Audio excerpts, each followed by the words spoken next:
Hello students, you are welcome in the series of rapid revision for the exam. Today we have the topic from the 9th class working institution. अगर पूरे syllabus का कोई भी अगर आपसे chapter का नाम पूछे which you have the most important chapter from your syllabus that is the working institution, क्योंकि ज़्यादातर आप जो चैप्टर्स प्रिपेयर कर रहे हो ओनली फॉर द एग्जाम, नहीं भाई एग्जाम के लिए नहीं, ये चैप्टर आपका general awareness beneficial in the competitive exam, highly beneficial in the competitive exam, और आपका जो general discussion with the other people उसमें आपको ये हेल्प करेगा। और फाइनली आपको लगेगा कि इस चैप्टर को हमें समझना और सीखना दोनों ही बहुत जरूरी थे। तो हम रिवीजन कर रहे हैं, थोड़ा फास्टली पढ़ाएंगे, पर आप फैक्ट्स नोट डाउन करते रहना कि अगर कोई बात ऐसे होती है तो ऐसे भी इसका सॉल्यूशन किया जा सकता है भारत के पॉलिटिकल सिस्टम में। तो इस चैप्टर के अंदर हमारे पास 3 कंटेंट है, लेजिस्लेचर, एग्जीक्यूटिव, जुडिशरी। जनरली हमें लगता है यार legislature, executive, judiciary 6th class से पढ़ रहे हैं, law making body, apply, check, ये तो है। नहीं भाई, इस चैप्टर के अंदर हमें थोरली डिस्कस करना है कि लेजिस्लेचर काम कैसे करती है, कंपोजिशन क्या है, स्पेशल पावर क्या है, लॉ मेकिंग कैसे होगा, ऐसे में एग्जीक्यूटिव और जुडिशरी। तो ये चैप्टर को मैंने 3 पार्ट में डिवाइड किया। आज हम only talk about the legislature करेंगे, नेक्स्ट क्लास में एग्जीक्यूटिव और उससे नेक्स्ट क्लास में जुडिशरी, क्योंकि this is the long chapter. तो सबसे पहले हम ये देख लेते हैं तीनों के अंदर हमारे पास जो कंटेंट है वो क्या है, क्या हमें पढ़ना है। लेजिस्लेचर का मतलब होता है लॉ मेकिंग बॉडी, इसका मतलब आपके एक लॉ मेकिंग बॉडी होगी, उसको हम लेजिस्लेचर बोलते हैं। भारत के अंदर इसको बोलते हैं भाई पार्लियामेंट। क्या बोलते हैं? पार्लियामेंट। क्या जरूरी है सभी देश में पार्लियामेंट बोलेंगे लॉ मेकिंग बॉडी को? बिल्कुल जरूरी नहीं है। यूएसए में कांग्रेस बोलते हैं, जापान के अंदर डाइट बोलते हैं, रशिया में डूमा बोलते हैं, इंडिया में पार्लियामेंट बोलते हैं, इंग्लैंड के अंदर पार्लियामेंट है, कनाडा के अंदर पार्लियामेंट है, आपके स्विट्जरलैंड के अंदर फेडरल असेंबली है। तो there are the different names. हमारी जो पार्लियामेंट है इसका जो कंपोनेंट है 3 चीजों से मिलकर बना हुआ है। प्रेसिडेंट। आप बोलो सर प्रेसिडेंट का क्या काम है? कोई भी लॉ पार्लियामेंट के द्वारा बनेगा तब जब प्रेसिडेंट साइन करेंगे। तो if someone ask you what is the difference between the bill and law, you have to reply कि sign of the president. Bill वो है जो पास बाय पार्लियामेंट है, लॉ कौन सा है? With the sign of president. Second, इसके अंदर होता है राज्यसभा। राज्यसभा, और you will write in the comment box what we call to Rajya Sabha in English. Generally people don't know what we call to Rajya Sabha in English. तीसरा, इसके अंदर होता है लोकसभा। इसका मतलब जो भारत की पार्लियामेंट है वो 3 चीजों को लेके बनी हुई है, प्रेसिडेंट, राज्यसभा एंड लोकसभा। अब बात करते हैं एग्जीक्यूटिव। एग्जीक्यूटिव के 2 टाइप्स हैं, एक को बोलते हैं परमानेंट एग्जीक्यूटिव, दूसरे को बोलते हैं नॉन परमानेंट एग्जीक्यूटिव। जो परमानेंट एग्जीक्यूटिव है उनको भारत के अंदर सिविल सर्वेंट्स बोला जाता है, जो आपके एडमिनिस्ट्रेशन को चलाते हैं, जैसे डीसी और एसपी। नॉन क्या है? परमानेंट, उसको बोलते हैं पॉलिटिकल, काउंसिल ऑफ मिनिस्टर्स, जो बदलते रहते हैं। भारत का जो एग्जीक्यूटिव है इससे क्वेश्चन आएगा, क्वेश्चन क्या आएगा? Who is the head of the executive in India? President. दूसरे जो एग्जीक्यूटिव के मेंबर है वो कौन है? प्राइम मिनिस्टर है। पर कई बार क्वेश्चन आता है नॉमिनल हेड बताइए, प्रेसिडेंट है, रियल बताइए प्राइम मिनिस्टर है। अगर जनरली क्वेश्चन पूछा गया हु इज द हेड, तो कौन है? प्रेसिडेंट है। नेक्स्ट कंटेंट इसके अंदर है council of minister. Council of minister का मतलब है group of minister who help to the president in his functioning. Next one vice president भी होता है इसके अंदर। Next one attorney general. Attorney general का मतलब है कि भारत के सबसे बड़े लॉयर सेंट्रल गवर्नमेंट के, उसको क्या बोलते हैं? Attorney general. अगर आप सेंट्रल गवर्नमेंट के अगेंस्ट कोई केस फाइल करते हो तो उस केस की जो हियरिंग है सुप्रीम कोर्ट के अंदर कौन करेंगे? अटॉर्नी जनरल करेंगे, गवर्नमेंट को डिफेंड करेंगे। Judiciary, to check the law. Judiciary की भारत के अंदर 2 फीचर्स हैं। पहला है इंटीग्रेटेड। इंटीग्रेटेड का मतलब होता है कि आपकी जो जुडिशरी है इसमें एक ऊपर कोर्ट होगा जिसको बोलेंगे supreme court. Supreme court control to the high court, और ये नीचे करेगा आपके डिस्ट्रिक्ट कोर्ट, फिर आपका आएगा tehsil court. This is the judicial system in India. दूसरा इसको बोलते हैं इंडिपेंडेंट जुडिशरी। इंडिपेंडेंट जुडिशरी का मतलब होता है कि जब आपके judiciary doesn't have any external interfere, ना लेजिस्लेचर इंटरफेयर कर सकती ना आपका एग्जीक्यूटिव कर सकता है, इसको हम क्या बोलते हैं? इंडिपेंडेंट जुडिशरी बोलते हैं। अब हम स्टार्ट करते हैं पार्लियामेंट से, लेजिस्लेचर से। भारत की जो पार्लियामेंट है it is known as the union legislature. Union legislature का मतलब पूरे भारत के लिए जब लॉ बनेगा कौन बनाएगी भाई? पार्लियामेंट बनाएगी। भारत की पार्लियामेंट के इंट्रोडक्शन में आप 3 पॉइंट लिख सकते हो। भारत की जो पार्लियामेंट है वो बाइकैमरियल है। बाइकैमरियल का मतलब होता है इसके 2 हाउसेस हैं। अभी आपको बताए, पहला है राज्यसभा और दूसरा कौन सा है, Lok Sabha. Second one, Indian parliament is a sovereign body. Sovereign का मतलब क्या होता है, जिसके पास सारी पावर है कुछ भी करने की। पर आपने एक वर्ड लगा देना है, with the supremacy of Indian constitution. इसका मतलब ये हुआ कि भारत की जो पार्लियामेंट है हमारे कॉन्स्टिट्यूशन को क्या नहीं कर सकती, ओवरलैप नहीं कर सकती। इसको हम क्या बोलते हैं, सुपरमेसी ऑफ कॉन्स्टिट्यूशन। दुनिया की सबसे पावरफुल लेजिस्लेचर है इंग्लैंड की। और तीसरा मैंने आपको बताया कि भारत की जो पार्लियामेंट है ये यूनियन लेजिस्लेचर है। इसका मतलब पूरे देश के लिए जब लॉ बनाएगी, कौन बनाएगी, पार्लियामेंट ऑफ इंडिया बनाएगी। पार्लियामेंट के 2 हाउसेस हैं। इसका क्वेश्चन जनरली आपके स्कूल के अंदर पूछा जाएगा। पहला जो हाउस है उसको हम बोलते हैं राज्यसभा, दूसरे हाउस को क्या बोलते हैं, Lok Sabha. Comparative question can be asked in your school exam, तो make a table form. Rajya Sabha is known as the upper house. पहला पॉइंट तो यही हो गया। अपर हाउस क्यों बोलते हैं, ये रिप्रेजेंट करता है किसको, स्टेट को। फेडरलिज्म का एक यूनिक फीचर है। दूसरा आप लिखोगे जो राज्यसभा है इसका कंपोजिशन क्या है। कंपोजिशन का मतलब है कितने इसके अंदर मेंबर्स हैं। आप बोलो 2 तरह के मेंबर्स हैं, एक इलेक्टेड है दूसरे नॉमिनेटेड है।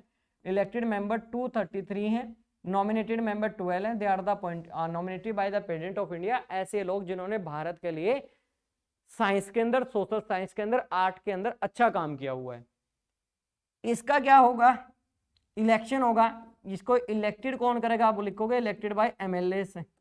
एमएलए इसको इलेक्ट करते हैं, ठीक है। हरियाणा से 5 एमपी इलेक्ट होते हैं तो कौन करेगा, एमएलए करेंगे। इसका मतलब इनडायरेक्ट इलेक्शन हुआ।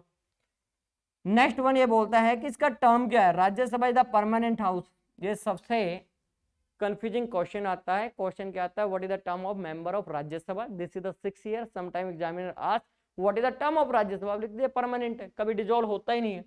टर्म है एक मेंबर का 6 ईयर। हर 2 ईयर्स के बाद 1/3 मेंबर क्या हो जाएंगे, रिटायर हो जाएंगे और नए मेंबर आ जाएंगे, तो ये कभी भी डिजोल्व नहीं होगा। इसका एक हेड होता है जिसको हम क्या बोलते हैं, चेयरमैन। वो कौन है, वाइस प्रेसिडेंट ऑफ इंडिया। यहाँ पे मैं आपको 2 चीजें बताता हूँ। पहले ही जो सबसे इंपॉर्टेंट बात है, vice president is not a member of Rajya Sabha but is the head of the Rajya Sabha. Second one, as a vice president of India not a take a salary. Salary नहीं लेता, उसका जो सैलरी उसको दिया जाता है किसके नाम पे, चेयरमैन ऑफ राज्यसभा। लोकसभा का काउंटर पार्ट लिखते हैं। ये क्या है, अपर हाउस, ये क्या है, लोअर हाउस है। इसका मतलब ये रिप्रेजेंट करता है पीपल को। और state is a greater than people, that's why it is known as upper house, और इसको हम बोलते हैं lower house. Composition it has the 543 elected members. Nominated पहले 2 होते थे, अभी रिसेंटली अमेंडमेंट किया गया, जो एंग्लो इंडियन 2 मेंबर होते थे उनको हटा दिया गया। They are the elected directly by the people of India. जो इलेक्शन होता है इसको हम जनरल इलेक्शन बोलते हैं। तो पीपल ऑफ इंडिया का मतलब ये हुआ ऐसे लोग जिनके पास राइट टू वोट है, वोटर्स हैं। वोटिंग राइट पहले 21 ईयर्स होता था, 1989 के अंदर घटा के कितना कर दिया, 18 ईयर्स कर दिया। टर्म कितना है, 6 ईयर। यहाँ पे लिखे टर्म है 5 ईयर्स। इसमें मजेदार बात ये है कि इट कैन बी डिजोल्व। इसको हम क्या कर सकते हैं, डिजोल्व कर सकते हैं अपने 5 साल के टाइम पीरियड से पहले। डिजोल्व कौन करेगा, ये खास बात है, प्रेसिडेंट करेगा। कब करेगा, 2 कंडीशन में। प्राइम मिनिस्टर रिकमेंड कर दे भारत के प्रेसिडेंट को कि आप इसको डिजोल्व कर दे, कर दिया जाएगा। 1970 में सबसे पहले Indira Gandhi recommended to the president of India V V Giri कि आप इसको डिजोल्व कर दीजिए, मैं इलेक्शन चाहती हूं, तो उन्होंने डिजोल्व कर दिया। सपोज कीजिए इलेक्शन हुआ, इलेक्शन होने के बाद किसी भी पार्टी के पास क्या नहीं है भाई, मेजोरिटी नहीं है। उस कंडीशन में जब मेजोरिटी नहीं है तो देश का कोई भी पीएम नहीं बनेगा। तो उस कंडीशन के अंदर भी president can dissolve the Lok Sabha और within the 6 month new fresh election will take place. यहाँ पे क्या लिखा है, हेड। लोकसभा का जो हेड होता है वो स्पीकर ऑफ लोकसभा होता है। एक क्वेश्चन हो रहा था, who is the leader of Lok Sabha. अगर लीडर पूछ रहा है तो आप ध्यान रखना क्या बोलोगे, प्राइम मिनिस्टर। अगर पूछा हेड है, वो स्पीकर ऑफ लोकसभा है। और you will write 1 answer in your comment box. एक कंट्री ऐसी है जहां पे एक बार speaker appointed, he will be for ever speaker. जब तक वो इलेक्शन जीतते रहेगा तब तक वो स्पीकर रहेगा। तो एक बड़ा प्रोवर्ब है, once speaker for ever speaker. तो ये 5 differences you can write down in your exam, you will get a full marks, surety है। अब हम ये देखते हैं जो लेजिस्लेचर है, भारत का जो पार्लियामेंट है, ये साल में कितनी बार मिल सकती है। तो इस इससे रिलेटेड भारत के पार्लियामेंट कॉन्स्टिट्यूशन के अंदर एक वर्ड लिख दिया गया, वो वर्ड क्या है कि between the two session of parliament never more than 6 month duration, 6 महीने से ज्यादा का समय नहीं हो सकता। भारत की पार्लियामेंट जनरली साल में 3 बार मिलती है। पहला कब मिलेगी? बजट सेशन के अंदर, जो हमारा मंथ ऑफ फेब में स्टार्ट हो जाता है। दूसरा हमारा मॉनसून आता है मंथ ऑफ जुलाई, जून जुलाई में, लास्ट वीक जून हो जाता है, जुलाई हो जाता है। थर्ड वन ये क्या बोलता है? Winter session. सबसे बड़ा जो सेशन होता है वो कौन सा सेशन होता है आपका? Budget session. फिर इससे छोटा ये, इससे छोटा ये। अब हम ये देखते हैं कि हमारे पास जो दो हाउसेस हमने पढ़े हैं, लोकसभा और राज्यसभा, इनकी क्या स्पेशल पावर्स हैं। स्पेशल का मतलब ऐसा काम जो राज्यसभा ही कर सकती है, लोकसभा नहीं कर सकती है। लोकसभा पहली बात जो हमारा गवर्नमेंट का फॉर्मेशन होता है, जिससे प्राइम मिनिस्टर बनता है, वो ध्यान रखना लोकसभा की मेजोरिटी पे बनता है। अभी मैंने आपको बताया लोकसभा के कितने मेंबर है? 543 मेंबर हैं। 543 का मेजोरिटी कितना है भाई? 272 है। जिसके पास 272 member of parliament in Lok Sabha होंगे, वो देश का प्राइम मिनिस्टर बनेगा। यह स्पेशल पावर है। दूसरा, मनी बिल से रिलेटेड, पैसे से related Lok Sabha has a more power. कैसे?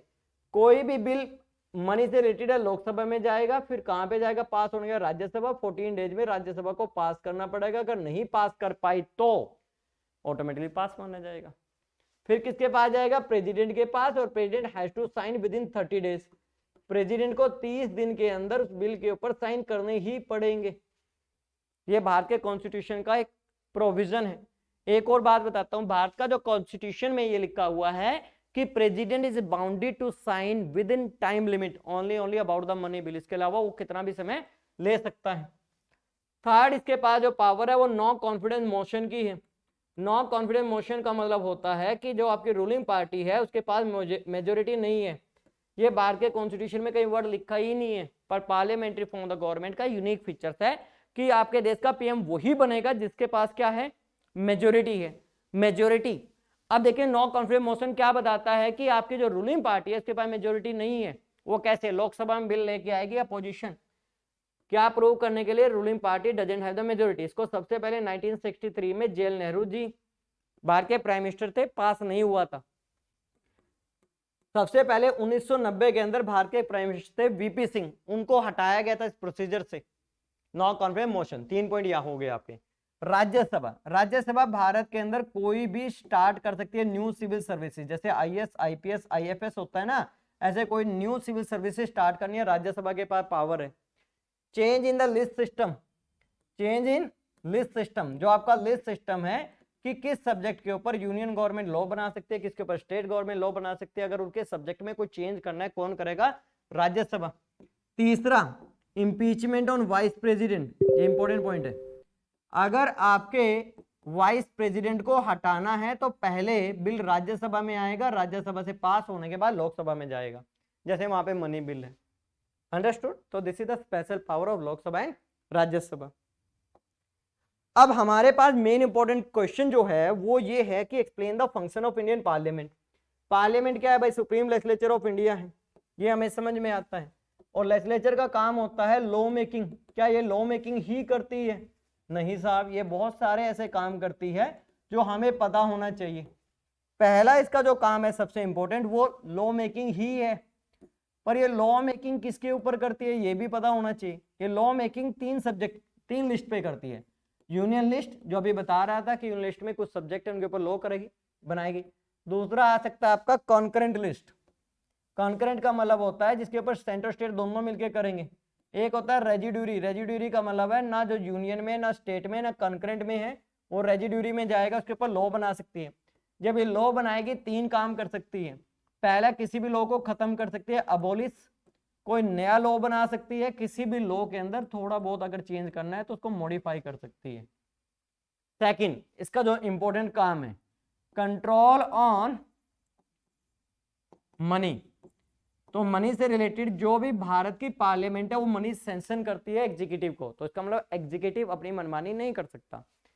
तो हमने पढ़ा है मनी बिल कहां पे जाएगा भाई? पहले लोकसभा में, फिर कहां पे जाएगा? राज्यसभा। राज्यसभा कितने डेज रोकेगा? 14 डेज। फिर कहां पे जाएगा? प्रेसिडेंट। प्रेसिडेंट को साइन करने पड़ेंगे कितने दिन में? 30 डेज में। इसके अलावा Indian president is not bounded with in time limit. तीसरा इंपॉर्टेंट काम, इलेक्शन वर्क करती है। इसका मतलब जो भारत की पार्लियामेंट है वो इलेक्टोरल्स है। इलेक्टोरल्स का मतलब होता है जो किसी द्वारा इलेक्टेड और वो आगे किसी को इलेक्ट करे, इलेक्शन। तो इसका जो इलेक्शन करती है किसका, ये भारत के प्रेसिडेंट को इलेक्ट करती है, और दूसरा किसको इलेक्ट करती है भाई, वाइस प्रेसिडेंट को इलेक्ट करती है। Fourth point, impeachment. इंपीचमेंट क्या है, impeachment is the process to remove highly authority.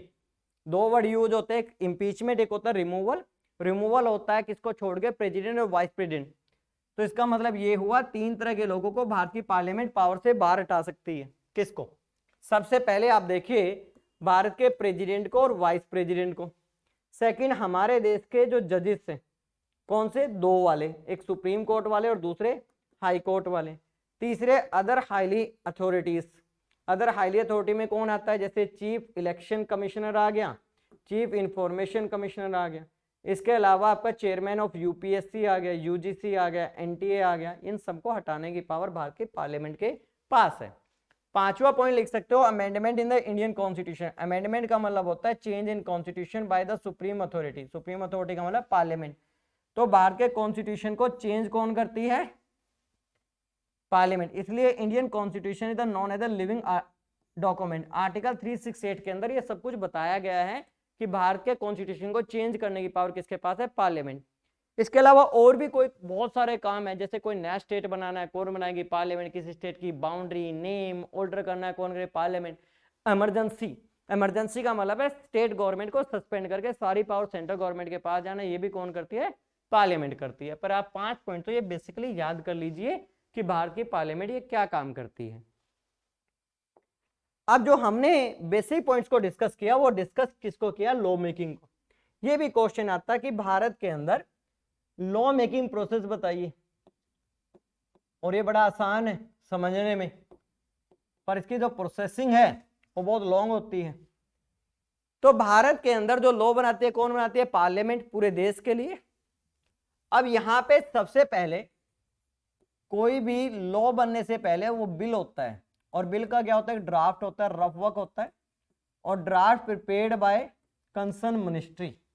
जिस मिनिस्ट्री से रिलेटेड कोई बिल आ रहा है, सपोज कीजिए हमने एजुकेशन से रिलेटेड सपोज कर लिया, तो एजुकेशन से रिलेटेड कोई अगर कोई बिल आ रहा है तो उस कंडीशन में जो एजुकेशन मिनिस्ट्री के ब्यूरोक्रेट्स होंगे वो ड्राफ्ट प्रिपेयर करेंगे जाएंगे, जिसको एक्सेप्ट मिनिस्ट्री करेगी, और साथ में PM and council of minister, इनका कंसेंट बहुत जरूरी है, क्योंकि सारी पावर तो इन लोगों के पास ही है।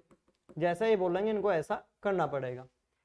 फिर दूसरा, it can be introduce in either house. Either house का मतलब है कि लोकसभा या राज्यसभा, किसी भी बिल के हाउस के अंदर ये जा सकता है, आइदर हाउस, लोकसभा या राज्यसभा। पर मैं आपको कुछ एक्सेप्शंस बताता हूं जो नहीं जाएंगे।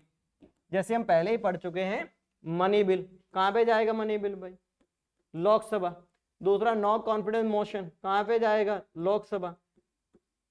रिमूवल ऑफ वाइस प्रेसिडेंट कहां पे जाएगा, राज्यसभा।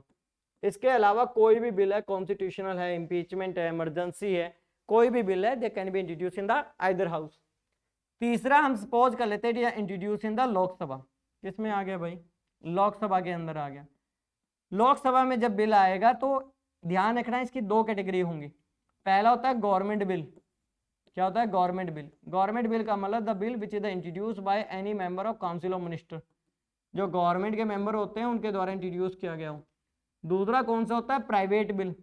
प्राइवेट बिल का मतलब इनको छोड़ के कोई भी मेंबर ऑफ पार्लियामेंट लेके आया हूं।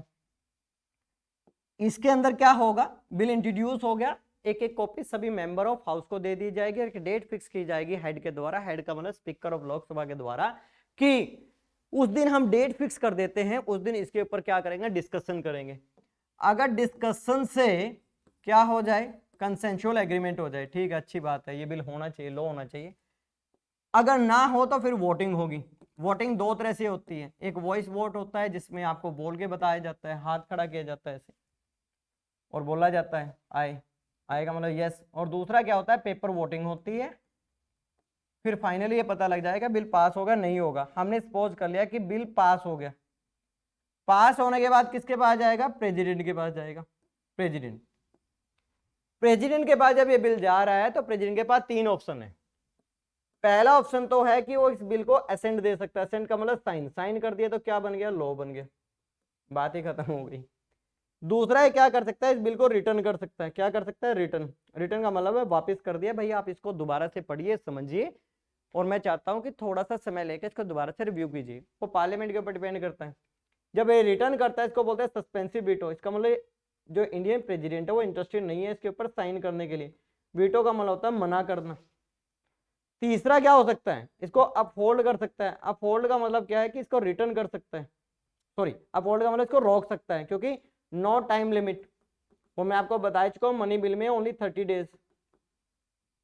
जब ये बिल को अपहोल्ड कर रहा है तो उसके लिए एक वर्ड यूज किया था, पॉकेट वीटो। भारत के इतिहास के अंदर पहले जो प्रेसिडेंट थे ज्ञानी जैल सिंह, उन्होंने इसको यूज किया था, इंडियन पोस्टल सर्विसेज को 1986 में रोक दिया था। इसके अलावा एक और वीटो होती है, इसको बोलते हैं एब्सोल्यूट वीटो। एब्सोल्यूट वीटो का मतलब है कोई बिल पास हो गया और काउंसिल ऑफ मिनिस्टर और प्राइम मिनिस्टर चाहते हैं बिल के ऊपर प्रेसिडेंट साइन ना करे, वो करेगा नहीं, तो उसको बोलेगा एब्सोल्यूट वीटो, क्योंकि Indian president is bounded to follow the advice of PM and council of minister. ये भारत के कॉन्स्टिट्यूशन के आर्टिकल 74 3 सेक्शन में लिखा हुआ है। अब उसके बाद एक कंडीशन ये भी तो हो सकती है पास ना हो।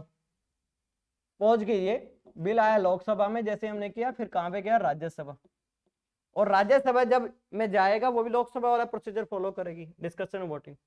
अभी मैंने क्या बोला कि पास हो गया, पास होने के बाद प्रेसिडेंट के पास जा रहा है। दूसरी हाइपोथेटिकल कंडीशन क्या हो सकती है कि ये पास ही ना हो। जब ये पास नहीं होगा तो उस कंडीशन में लोकसभा ने कर दिया, राज्यसभा ने किया, तो राज्यसभा रिक्वेस्ट कर सकती है प्रेसिडेंट से to call a joint session, कि आप क्या बुलाए, ज्वाइंट सेशन बुलाए। और जब आप ज्वाइंट सेशन बुला रहे हो तो उस कंडीशन में आपको ध्यान रखना कि प्रेसिडेंट बुलाता है पर इसको प्रिजाइड कौन करता है, स्पीकर ऑफ लोकसभा।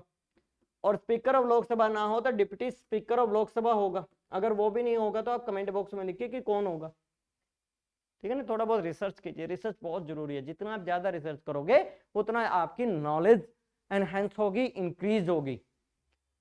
अब यहाँ पे ज्वाइंट सेशन होगा, ज्वाइंट सेशन के अंदर इसका हेड कौन है, स्पीकर ऑफ लोकसभा, और इसके अंदर क्या होगा, डिस्कशन होगा, डिस्कशन के बाद वोटिंग होगी। एक और खास बात, जब पहला फेज ऑफ वोटिंग होगा स्पीकर ऑफ लोकसभा इसके अंदर वोटिंग नहीं करेगा। अगर वोट क्या हो गए, टाई हो गए, इक्वल हो गए, उस कंडीशन में ये अपना वोट डालेगा, उसको बोलता है कास्टिंग ऑफ वोट, निर्णायक मत, क्योंकि फिर बराबर है ना, पता लग जाएंगे किसको ज्यादा हो गए।